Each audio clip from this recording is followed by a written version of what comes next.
የኢትዮጵያዊነት ልኩ የትብብር መገለጫው ያድዋ ድል ስለ ሀገር ክብር ስለ ሉዓላዊነትም የተከፈለ ሺ ቢነገር ሺም ቢወሳ ተስተካካይ የሌለው የዘመን ክስተት ነው። ጥቁር ከባርነት ወዲያ ምንም ብለው መደብ ለለዩ እብሪተኞች ይቻላቸዋል የሚለውን ጥልቅ እሳቤ ያሰረጸም አፍሪካዊ መልክ ነው።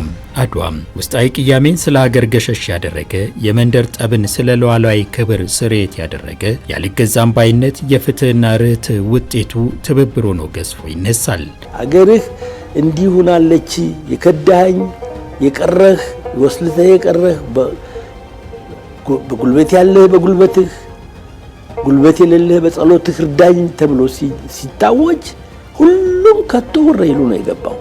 ሁሉም ከቶ ለጦርነት ነው የሄደው። እምቢኝ ያለው ሀገሬው እምነት፣ ቋንቋ፣ ባህልና ጾታ ሳይገድበው ከአራቱ ማዕዘን መትመሙ የሀገርን ምስል የሰንደቋንም ልዕልና አስቀድሞ ነው። በህብረ ብሔራዊ መልኩ ደሙን ያፈሰሰው በአጥንቱም የድንበሯን ቅጥር ያጠረው የሀገር ሰው ትብብር ካለ ድል፣ አብሮነት ካለ ስኬት መኖሩን ያተመበት የታሪክ ታላቁ ጥፋት በደሙም የከተበው ድንቅ ገድሉ ሆኖ ዘመናት ይወሳል። የኢትዮጵያ ህዝብ ከላይ እስከ ታች ከታች እስከ ታች በሙሉ ተሰባስቦ የተካፈለበት ደሙን አፍሶ ድሉ ያገኘበት አጥንቱን በአንድ ቦታ ላይ የቀበረበት አድዋ የብዙ ኢትዮጵያውያን መቃብር በድል የተወጣበት ነው።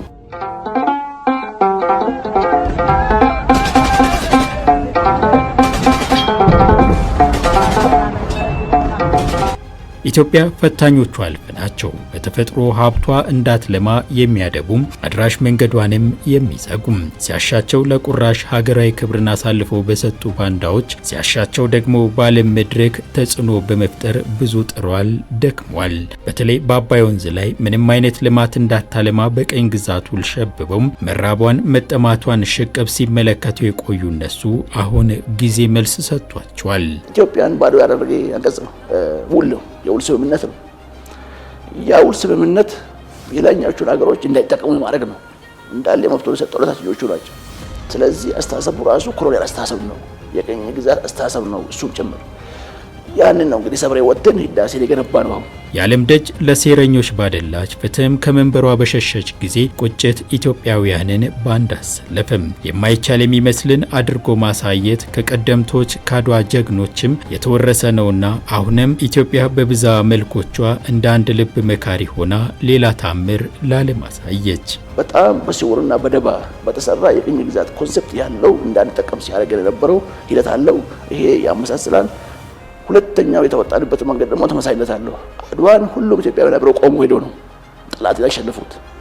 ህዳሴም ሁሉም ኢትዮጵያውያን በአቅማቸው በጉልበታቸው አንዳንዱ በህይወቱ ዋጋ ከፍለው ጸጥታ ላይ ያሉ ወገኖቻችን ህዳሴ ስናደርግ አብረን ስንቆም ስኬት ያወጣንባቸው ስራዎቻችን ናቸው ማለት ነው። ኢትዮጵያዊ የትብብር መልኮች ስለ ሀገር ባንድ የማበርና የማድረግ ውርስ ተጋሪው ታላቁ የፌድሪ መከላከያ ሰራዊት ውስጣዊ ጥንካሬውን ከዘመኑ ጋር በማወዳጀት የኢትዮጵያ አምሳያነቱን በማሳየት ላይ ይገኛል። ለድንበሯ ዘብ ሊቆም ለሰንደቋም ዋጋ ሊከፍል ራሱን በማዘመን የሀገር ልክነቱንም አሳይቷል። ዛሬ የምናየው የኢትዮጵያ መከላከያ ሰራዊት ያንን የአድዋን ታላቅ አደራ በደሙና በአጥንቱ ተሸክሞ የሚገኝ የታሪክ እና የጀግንነት ውጤት ነው።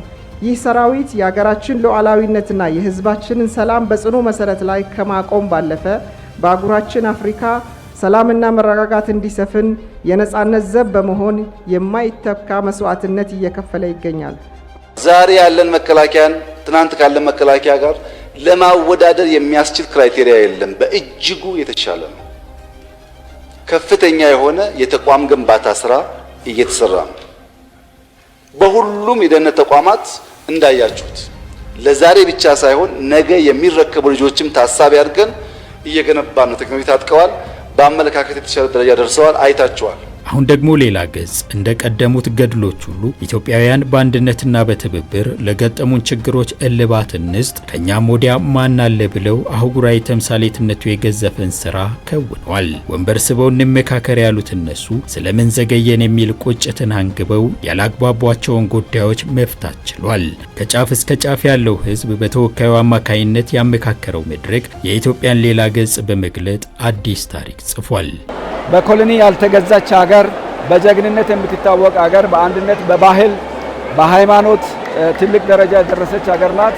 ከዚህ ጋር አያይዘን የድሮ ታሪኳን እጅግ አድርጎ የመለሰና አገር የደረሰችበት ዓለም የደረሰችበት ታሪካዊ እንደገና መልሳ ያደሰችበት ብዬ ነው መወስደውና የሁሉም ብሔር ብሔረሰቦች አገሪቷ አቅፋ በአንድ ጎጆ የምንኖር መሆናችንን የሚያሳይ ነው። ይህ ታሪክ ከገጹ ያኖረው ታላቅ ጉዞ ኢትዮጵያ በህብረ ብሔራዊነት ጥላ በትብብር ማዕቀፍና በአብሮነት ፍኖት የማትወጣው ዳገት የማትሻገረው ፈተና እንደሌለ ማሳያ ሆኖ የሚጠቀስ ነው።